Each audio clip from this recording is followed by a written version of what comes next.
Says, thanks for TrainerRoad and some hard work. At the end of the racing season this year, I upgraded to Cat 2 on the road, along with TrainerRoad's very own Nate Pearson. Congrats, Nate. Yeah.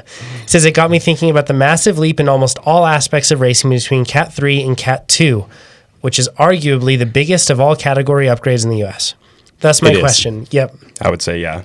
And that's often because 2s right now race with 1s in many cases and race with pros. P1-2, right? There needs to be like 8 more categories to divide these guys up. Yeah, it's tricky, right?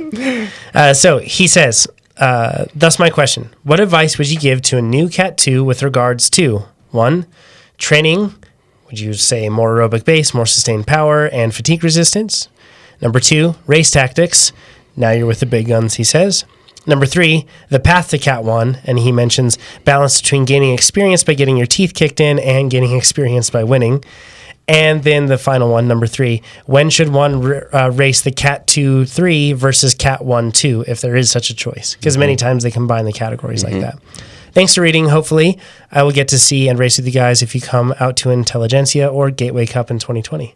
Thank you so much for asking this question, because I wanted to ask this question on this episode on the podcast, and I read through the notes and I'm like, whoa, it's amazing. Yeah, and you've laid it out better than I would. Yeah. So, and first of all, I don't know if we'll see him out at those races, but we have talked about going to those races. I don't know if it'll work out this year. So, I'm trying to sweet talk Nate into going to some crit stage races. Oh, I really want to go to, was it Gastown in Vancouver? Yeah. That one's a good one. It's very hard. Would that be good for a punchy rider? It's BC Super Week. Then you could pick and choose and get it would tune you up. Let's just say. I would get teed up, or would I? Okay, got it. Is it rolly and punchy stuff? They're almost all crits. I haven't actually done BC. I've only done Gastown. I haven't done BC Super Week, but I think it's 5 days of crits during the week. Vancouver's a pretty hilly city, so Gastown has a hill in it, a cobbled hill, as a matter of fact. Oh. Okay, Pete. I'm sorry. Okay, sorry. As a Cat 1 racer, at an elite national level, why is the P1-2 so much harder than the Cat 3s? It kind of takes all the racing you're used to and flips it on its head, right? Racing's different. Racing's different, like 100%. All the things that worked in Cat 3 racing doesn't necessarily work in Cat 2, so all the things you've learned and fine-tuned over the course of your last season, if you're Nate, or many years, doesn't matter. It's not as applicable, right? Is that because of teams now? Well, it's a bunch of different things, right? I think teams is a huge portion of it. All of a sudden, you're racing against drilled teams that have all the same goal as everybody on the team is working towards one goal, and racing a team it's so much harder than racing a single person or just racing a field, right? And then having multiple teams in it, now you're balancing racing against 2 or 3 or 4 strong teams and the way they want the race to unfold and versus how you want the race to unfold. I think as a Cat 3, pretty much you're along for the ride, or in 4s and 5s, you're along for the ride, and then you try to win. Right? In the most basic sense. And in Pro 1-2, there's a certain way you can win the race. You don't have many options. You have a specific way that you win the race, or the type of rider you are that wins the race, and you kind of cultivate the race to turn into that scenario. You try to drive it in that direction. Yeah, and hope, right? But there's everybody else is doing the same. Exactly. So in like 3-4, or even the 1-2-3, I could win a breakaway, I could wait for the sprint and get points, or I could do a last lap flyer. Yeah. You had options, right? I had options, right? And then based on, I could look at whatever the option is best for that.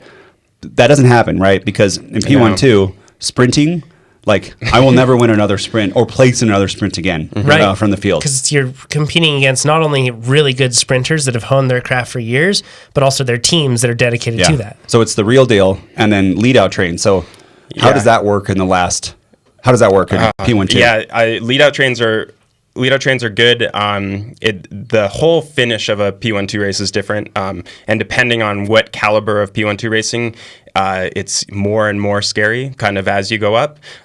Like Nate, I used to be able to win bunch sprints, even Cat 2 bunch sprints I could win, and as a P12 sprinter, I am terrible, right? Like Relatively speaking. Yeah, And you peak at 1800 watts. yeah, I'm a fast sprinter. And he's watts. terrible. That's a lot of watts. But you're terrible. Yeah, I've never won a P12 bunch kick, for sure.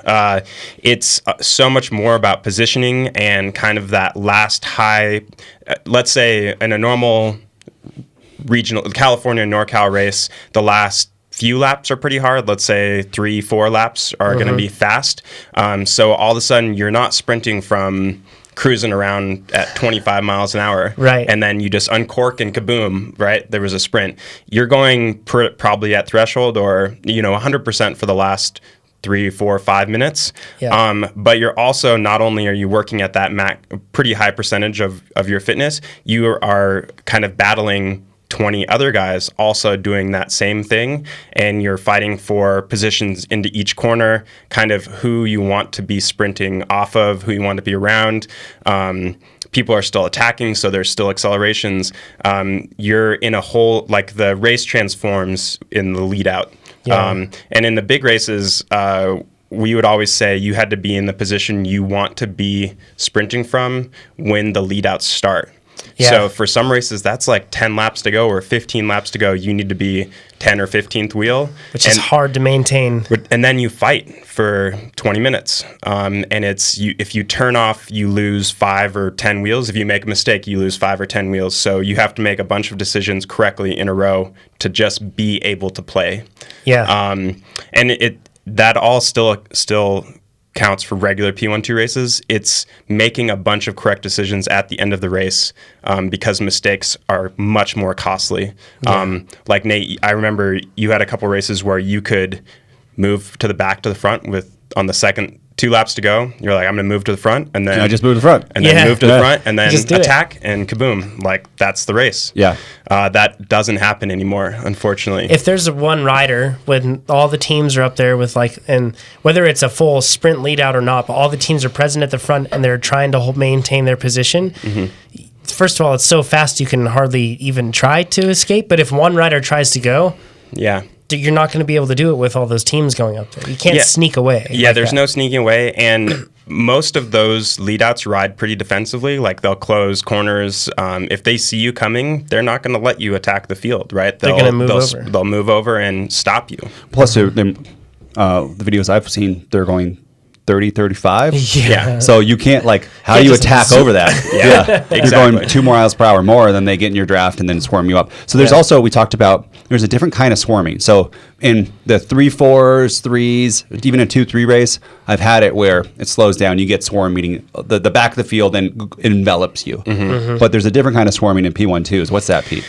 Yeah, so since the speed is already high, and everybody wants to be near the front, right? Obviously, you're not going to win from the back, and we have multiple teams doing lead-outs or even just duos where there's a lead-out guy and a sprinter, or a friend, someone you meet during the race. He's like, I'll lead you out. Yeah. And you're like, all right, sweet, here we go. Yeah. So you have multiple groups all fighting for that front position. So not only is there more people pushing the pace, so the race is even faster because you're having to win to each corner. There's a mini drag race from corner to corner every time because the person who gets there first gets to take the line and everybody else slows down. But the whole front of the pack, if there's multiple lead-out trains, is like 4 or 5 wide, and they're going that fast. So you with a long tail with a behind long them. tail, so you're not going to be able to kind of elbow your way into that group of people. Yeah. Yes. Yeah, it's more difficult. Sounds so fun. I can't Yeah. wait to So you look at- see this in the Tour de France with the overall shots, but in the lower categories, there's like 1 train usually. So I've had 1 race where there was 2 trains, but that's it. Yeah. But this one, if there's multiple trains and you're sitting 7th wheel, and then suddenly 2 other groups of 35 mile per hour people come to you and you get boxed in, then you're kind of swarmed and now you're like 20th wheel all of a sudden.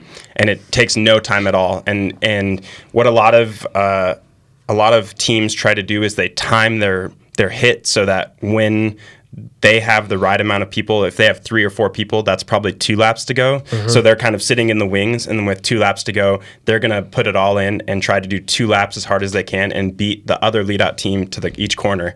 And I mean, all of a sudden, like you said, your 20th wheel, and that happens all the time, and it happens, people mess it up, so the race speeds up with 3 laps to go, and it gets reshuffled. There's just a lot more moving pieces at the end of a race. Yeah. One of the things, too, that I think of with this is that a lot of the time when you don't make it to the end of the race, and you see this a lot with P12s where, guys will just sit up and for the last lap, something like that. It's not necessarily just like a lack of fitness. It could be, but a lot of the time, like you said, it's just like that one wrong chess move that you did.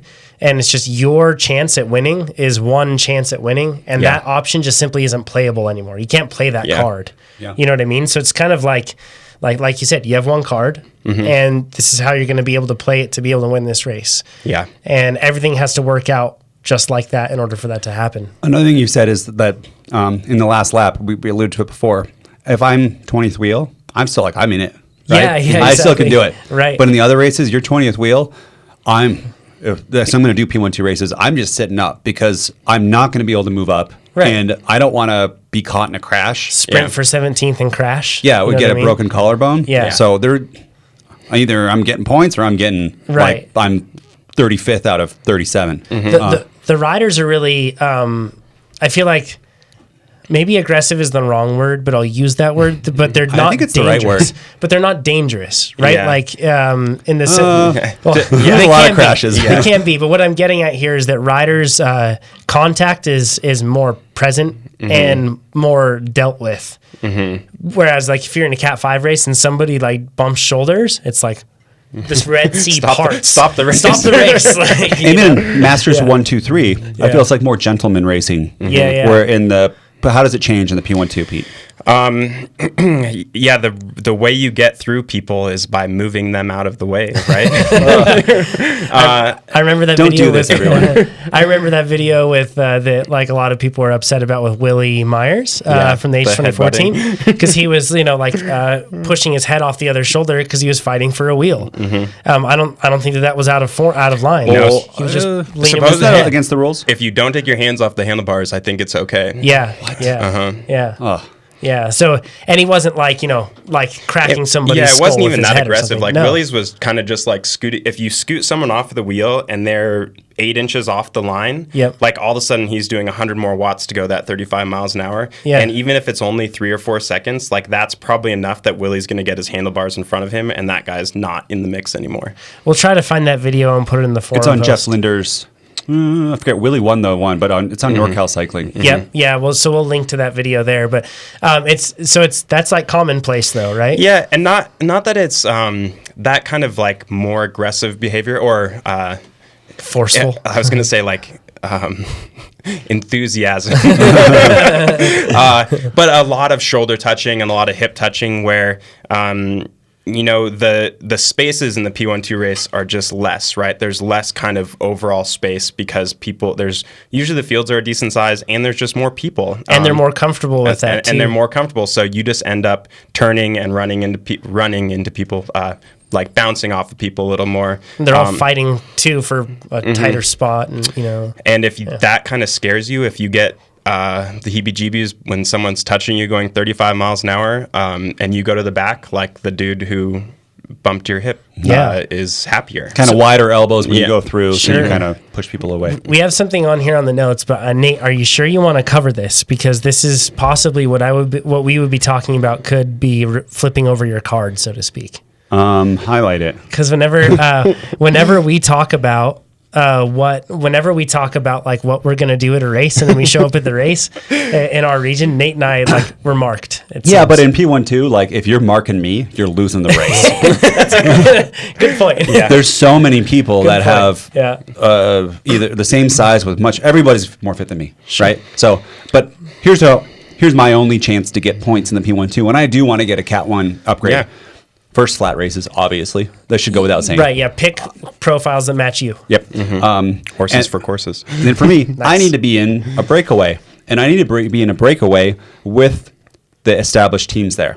Because when that happens, the field can just shut down. You're protected, kind of. And if you're the opposite, I don't want to drive 3 hours to a California race, miss the breakaway where it's Tayaroon, Mike's Bikes, Cliff Bar. What's another big team down there?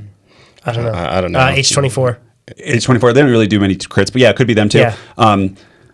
Actually, now it's Mark Pro. Mark Pro, maybe. Yeah. Yeah, I'm anyways, sorry. whatever their I'm name sorry, is. Phil. Yeah. Sorry. Yeah. If they're there, like then all these one persons, they have to work together like solo riders to catch It never happens. a bunch of hugely committed, strong people. Yeah. So Pete, like, what do you think? Like, how often should I try to get in this breakaway and this other rider? If you're a solo rider and have a team, is a breakaway the best way to try to win? I and think you're not a so. sprinter? Yeah. Sprinting is hard, right? If you want to really double down and become a sprinter, like we can do it. But We could try that one year. we actually did. You can see the video. No, I don't practice it. We could try No, it I one know, day. but yeah, it's Marcel Kittle it. Yeah, Yeah. I mean that you treat the race so much differently if you're going to be a sprinter. You want the armchair ride for 50 minutes, or so you have to race it so differently that if you want to be a sprinter, you have to be full in and be a sprinter. And if you're not going to be a sprinter, you're pretty much going to win by being in a breakaway. And that's the first decision you make when you get to the race. You can't. With the guys who are fast sprinters, if you cover a handful of moves just to see and then try to sprint, you lose, right? Yeah. Because the other people are resting. So I think with most of our courses lend themselves to breakaways of like five-ish riders, 5 committed riders, with teams represented, and really the strong guys, as long as 1 or 2 strong guys are in it to make the difference, to actually push it to get the gap of 20 seconds. We always talk about maintaining the gap's not that hard. So it's getting the gap and actually getting 20 or 25 seconds. And if you have 5 people in the break, you're pretty much guaranteed points. So then you just work. Right? Yeah. And that's kind of a nice thing in one respect. That is a benefit. That's seeing a silver lining of not having a team, is if you're with that breakaway, that sort of a thing. If you're with like a really marked team, people are going to want to, make sure that they send a lot of other people with you, kind of drag you back, that sort of thing. But you can kind of be a Trojan horse, so to speak, and sneak in with the group a bit. So. Yeah, so for everybody, if you're racing with me and we're in a breakaway, y'all know I can't sprint. And though I'm a good draft and I can put out high watts for a long time. Don't kick him out. Well, no, let's commit and let's do this, and you'll beat me at the end. Yeah. And if I get 1 point, what I got to do 35 of those races to get enough points. Such a very sad outlook. No. Hopefully I can beat one of you in the sprint. Maybe one of you overcommits. But I mean, you have a high likelihood of beating me at the end. But we also have a higher likelihood of sticking. One thing that's too different, this is a little local racing, but I think this happens a lot with other teams, sure. is that we have a powerhouse team, Mike's Bikes right now, and they just got Jeff Linder from TrainerRoad. They got some guys from like Illuminate. They got a really fast junior that was winning, I think, P1-2 races last year. But for sprinters, they have Matt Chatleong. He's good. Jeff Linder. So they're like 1-2 in a lot of these P1-2 races. Yeah, Garrett's on Mike's Bikes, and he's another super fast sprinter. I mean, Chris Reichert, Roman. Yeah, all of them. They just pick all the fast people. They have a lot of ways to win. They bought all the wins, They basically. Yankeed it. Yeah. Exactly. They Yankeed it. But you had a good, interesting thing to say that about they sometimes they'll put people in the breakaway and not work.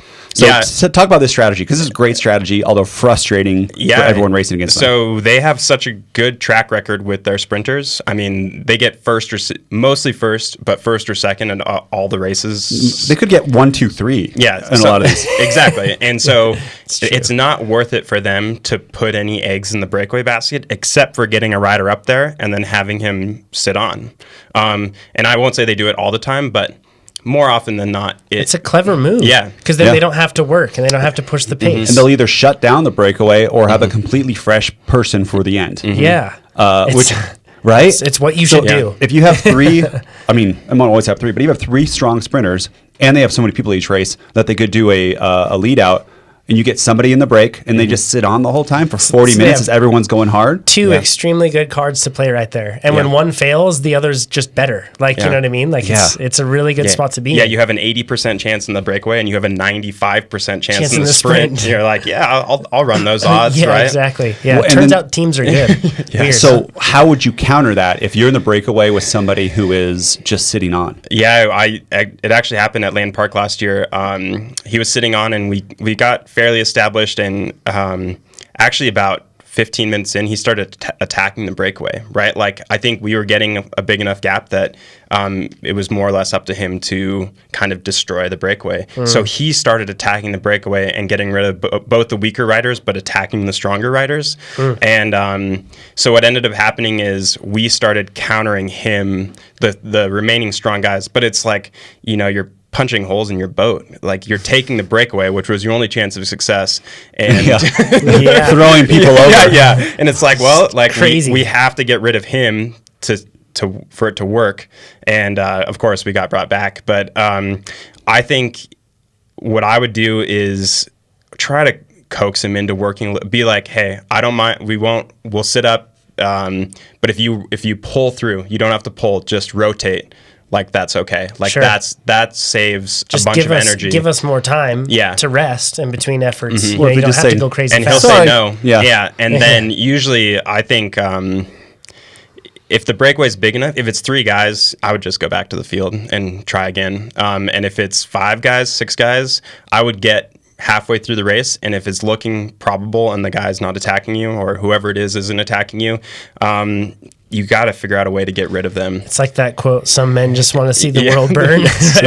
Right? And you got to be the first one to say that. Yeah. Like, you got to be okay with the boat failing too, in that regard, right? And then you've been pulling that plug. Yeah. Because if you do that first, many times that's going to be better if you find yourself in that situation where it's not going to work out, because otherwise you'll end up wasting energy on a hope that isn't likely to happen. And another good thing is if they only have one person covering moves, sometimes they only have 1 or 2 people covering moves. Time it so that you get the more tired one. Yeah. Right? Like, they've been doing a lot of work for the whole race, and then you can kind of put a little more pressure in the situation. And if they're on the back foot just slightly, then you really lean into them and you start attacking that rider, and they'll either sit on other people and make them cover, and maybe you have a new breakaway, right? And so it's hard, though. It's a terrible. I raced collegiate racing too, and UC Davis used to do this to us all the time. The same. They would fire someone off the front 5 seconds into the race, one of the strongest riders, solo breakaway on a road race, and nobody would chase. And then they would have 6 of the other strongest riders sitting 2nd through 8th wheel, just waiting. Nice, and, very kind of them. Mike Spikes did this to me in Elite 3. Yep. It'll be really interesting this year with the road races. Watch the videos. It'll be everybody versus Mike Spikes at this point. Oh, for road races? Because I feel like they've gotten enough people that it's just going to be like everyone's going to have to like form strange alliances. Locally. Nationally, they're going to have a competition still. Oh, of course. Those will be super fun to watch. I'm just talking locally. Yeah, locally they got a lot of people. Nationally, I mean, they even have Max Corus back, the guy that beat Justin Rossi in the chase, which, by the way, that video now has over 1 million views, which is pretty awesome. You can check it out. It's Justin on our YouTube channel, The Chase, if you look it up. And it's Justin Rossi's attempt to better his 2nd place at Nationals and how he went absolutely all in. It's a really cool story to see. But they have a really strong team. They're likely to get one. I mean, if they don't get one national championship this year, I'd be surprised. They blew it. They have strong Masters racers too. I would say, I bet they can win a Masters title. I think Legion got more strong riders than Mike Spikes did. Yeah, they're basically doing the same thing at a different level. So yeah, I think the whole racing scene will be pretty interesting this year. We lost some races too, so it'll actually make more people show up to the races that that are there. And Nate will be at the races. When's Tulsa, Pete? 2nd weekend in June, like June 11th, 12th, 13th, 13th, 14th, 15th or something. Go. That could be a good way to build up for nationals, maybe. Wait, Tulsa Tough? Yeah. Okay, let's talk about that for a second. Sorry, I'm getting distracted. First, for Bogdan, to try to, how can you do it? Because we just kind of laid out that P12s could be extremely hard. But luckily, there are Cat 2 only stage races. Yes. And Cat 2 only stage races could still have the same tactics. So just be aware of that. But some of those P1 people who are just on the next level won't be in there. Yeah. So how it works to go from Cat 2 to Cat 1, you need 35 points. You can get 10 of those from a local race series or Masters Racing. But then you got to get the other 25 by yourself. Yep. The good thing is for stage races, you can get a max of 20 points in a weekend. And my strategy is we're not going to name the stage races I'm going to go to. Okay? Awesome. I was just going to say, let's try to keep lids on things. Because I don't want people, just going against us or whatever. It's annoying. Just let me win, guys. Is to find Cat 2 only stage races. And if you know of any Cat 2 stage races only, please put them in the forum post for this episode. What episode is this? 235. 235. And flat TTs. And if it's a stage race, time-based, sometimes if you can do the flat TT, you pretty much win. Then you just have to cover and make sure you don't open up a big gap. Sure. And then I'm going to do some P12 crits and skip the Masters field because all year I've raced always more than one race in a day, and it is hard. And put all your eggs in one basket too. Exactly. Right? And try to get those 10 points from our weekly Wheelman series. I've won those locally, and especially with YouTube Bros' help. We are the Mike Spikes. Yeah, we are. Locally.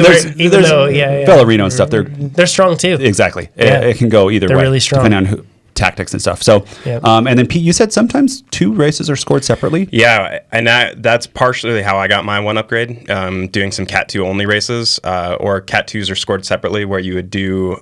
you race amongst the P1? Yeah, and they kind of pull the 2s out of it, and we didn't do enough research, so I won't spit out any, but there are races that does exist, so if you can find those where Cat 2s are scored separately...